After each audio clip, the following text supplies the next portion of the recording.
We've been talking a lot about raids, raid builds, who can do what, why are builds better than others. If your build isn't good enough, you shouldn't be playing. To be honest, it really doesn't matter. What it matters is Razorback, because you could pretty much beat the first four bosses without it. Um, the key is Razorback because you're going to be left alone a lot, and those drones do a lot of damage. So if you feel like you could beat the first three bosses, a lot of that is just technique. But Razor really revolves around your build and being able to take a hit. My builds, I've never done a build video. I'm not a pro builder, but I have tested this against and looked at some of my friends who are raid geniuses, and this is not far off from what they're trying to do. So I'll kind of get into it quickly. I'm not going to do a very long video. But as you can see, I have basically three builds, okay? I have a raid aggro, which is the one I use the most, raid damage if I'm trying to do a speed run and we've got a really good team, and then a raid AR build, which is more along the lines of doing the circles. But let me just focus on this one for now and we'll get to the other ones. Unhinged on an LMG with Allegro and then Rhythm. I mean, God roll. I just got lucky there. I mean, even without all the damage, it's still putting out 33.3K. Honestly, Unhinged is great. I like Optimist as a secondary because it's not as, this is for like long range shooting. This is for short. In Rhythm is such a sleeper talent. Put it on a pistol if you can. Enemy kills have a 5% chance to refresh active skill cooldown. So, in other words, let's say you got 200 seconds on your hive and you kill someone, all of a sudden your hive comes right back. It's great to have. But I think the black market M60 is the way to go. Start with the let's start with the mask. So the mask is really key because you want to have hard hitting on it. I've seen some people run like I have this mask right here. I'd love to use until I can get a higher DTE roll. I'll probably use something else. But you know that gives you that 7% damage to elites. But at the moment, I got the Gilligard with 42%. I really like that. This mod I have in there kind of goes along with what I use. So you're looking at Hive and your Chem Launcher, which is what I mostly use. I'm going to skip over the chest for now because I want you guys to see kind of where and why I use what chest I use. Petrov, I use that because it came with a couple blue rolls and it gives you that 10% LMG damage. It doesn't have a slot, but that's okay. Your chest is really important. In a perfect world, you'd probably want one that has, it's more something along the lines of, where are you? Let's see.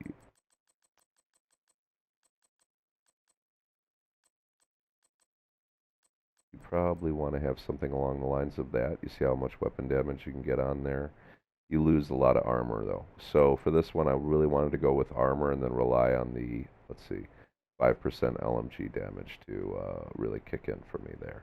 But the key here really is Unbreakable. I have 286,000 armor, so once Unbreakable procs, I use a med kit, and you don't use the med kit, and you get full life again. Really, the chest is very important in this. This is where you can also farm a lot of your weapon damage. You get up to 15%, I believe. I could be crazy. But if you could see with this, I have enough pieces that give me enough DTE, enough weapon damage. The backpack is tough for me. I haven't really found really good ones. But this is one that I've just kept because it has so much armor on it. It allows my armor to go up and then also gives me that 9% weapon damage. I'm sure I could find something with higher weapon damage and roll it onto there, and I'll get there. But this is good for now. My gloves come with 11% LMG damage. Probably find 12%, but 1% doesn't make a huge deal. Devastating really is the key to that. I don't know why I have this mod in there. I'll probably change that out. But devastating, giving you that 5% weapon damage is really nice. So like, here's the thing. So I don't really use a drone anymore. I used to. That's why I have that in there. I use a chem heal. So I'll probably go with something like that, which gives me a little more chem heal power. And then let's go down to the knee pads. Honestly, this is probably like the only piece you need. Be cool if it had an armor roll on it, but this one just happens to have a crappy crit hit chance on it. But even though I don't really run ARs with this build, I run, uh, this because you get two pieces. You get the hard hitting and patience, and patience for Razorback is really great to have. To be able to sit in a corner and actually heal is a really, really good thing. Other than that, like don't sleep on your pistol talents. Like at the moment, I'm running greased, so weapon swap speed. That's good for when you're killing a boomer. But if you notice, I kind of keep an open slot of all sorts of different stuff, like protected reload, a lot of in rhythm. I'm a big fan of that. Transmission's pretty good. Rooted is really good. Um, I just happen to like in rhythm a lot. I don't know why. But as you can see with this build, what I'm trying to do, and you'll see with these mods, is basically what I'm trying to do is build up LMG damage and then as much health and armor as I possibly can. A lot of mine are built to health, but that's because I want to be able to take a shot from a dog. But this is my main build that I use for every part of the raid. If you see me using if in a video, this is probably the build I'm using. Um, if you can just see the armor's up there enough to where I can take a hit and get behind something. Um, the damage isn't like through the roof, but it's good enough. It gets the job done. So kind of I can one clip them. Let's see what so we got 33,000 weapon damage. The crits don't really matter. I got 65% headshot damage. Getting 35% all weapons, 41% LMG. So at the total, I'm at what is that? 75% weapon damage, which is good enough. And I got 80% DT, which you can always farm for and get higher. You really don't want to go for like so much health regen and all that stuff. It's nice to have, but it really doesn't do a whole lot. So that's my raid, my normal raid build, and that's usually what I use. My raid damage build is a little bit different. Put that on, give you an idea. Um, it's not as tanky as you can see, 256, but I have more health. This is another one I've used many times on the raid for speed runs or not. The only difference is it's the chest, really. And I don't have patience on it. That's why I made this second build, because I really wanted patience. At the same time, I could probably put patience on here, but I have so much damage here. I mean, this is really kind of an in-your-face LMG build. So that weapon damage now is at 35. The all weapons damage plus LMG is encroaching 90%, and then I'm still at that 80% DTE. Just the armor's a little squishy, so I don't like to use it very much. It's only with like really, really like wildly good teams where, I pretty much am getting like a lot of support. And then I'll show you my Raid AR build. Now this one is in progress. I'm not quite there yet, but I will be. If I didn't have to use this mask, I could use another one. I would probably be using a different chest piece to get more weapon damage because as you can see my best AR is only hitting at 20.5. So this is a build in progress and I really only use this to do the circles.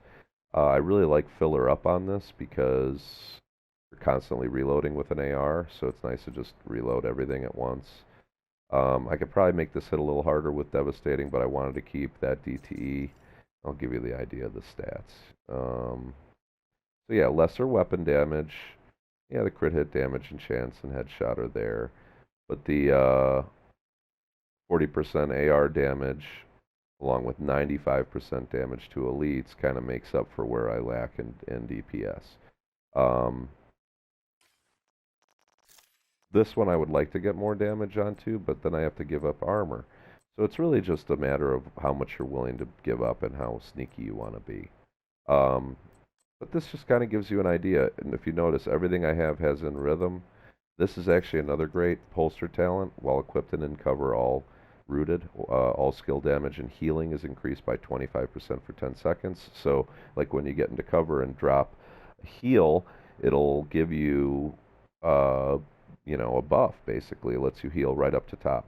So these little things, work together to kind of help you. Like, I'd love to find a better backpack that I could just slot and fit in. But, RNGesus doesn't love me all the time. So basically, that's kind of how I build my builds. Mostly 5.11, 1 to 3. Kind of give you an idea. That's a 512-3, that's a 513-3, and then that's a 511-1. So really, I'm liking the patience. You kind of want to have that on there. This is really just for the first bosses to rip through them. But this raid aggro build and this raid AR build, which I will show you one last time. And this one really is the one I like to use a lot. I know people are huge AR fans. It's just tough when you're in like a boomer goes to your corner and you've only got 80 bullets or 100 bullets to take him out, and if you don't have the damage, you're reloading, and then that second heat hits the button. So basically, all I'm doing is putting this out there for my clan, people that are interested in beating the raid, just to get an idea of where the build should be and what it should kind of look like. Like I said, I'm no pro, but this is something you can kind of use as a way of building off of it and knowing that if you put these parts together and roll the right pieces on, you can do some really good things. I was lucky enough to get 30% total armor on a couple pieces, so if you ever see a vendor with that, you probably want to pick that up. But that's, I think, the highest I've ever seen it. Maybe it's 50, I don't know, but, you know, RNG doesn't love me in this game. So, gives you an idea of what you're looking for, how to have sustainability, how to kick some ass. I'm an LMG player. It really helps me. It's just a key of like basically reloading all the time and keeping that fine. But if you wear demo, your main gets filled up, so I use my secondary a lot, and then I can pull back to my main. Happy to answer any questions you have. I'm always willing to help. You know me. But I just wanted to kind of show you exactly what I'm using to beat the raid with, so that if you want to try to put it together, you can copy it or try to build something off of it. Like I said, nothing is perfect about my build, so it can always be better, and that's what's cool about this game, is you can farm and make it always better. So as I promised everyone, here is my videos. These are my builds, and it's the first build video I've ever done. I don't really do them, but at least they'll give you an idea of what to look out for on yours. So feel free to drop any questions you have. I don't mind share playing and helping people build their builds, but this will give you an idea of what I run. Until next time, thanks a lot for tuning in, and we'll actually be doing some streams next week, so that'll be something fun. I'm excited, looking forward to get back into streaming. But I will be talking to you soon. Keep killing, guys. All right, peace.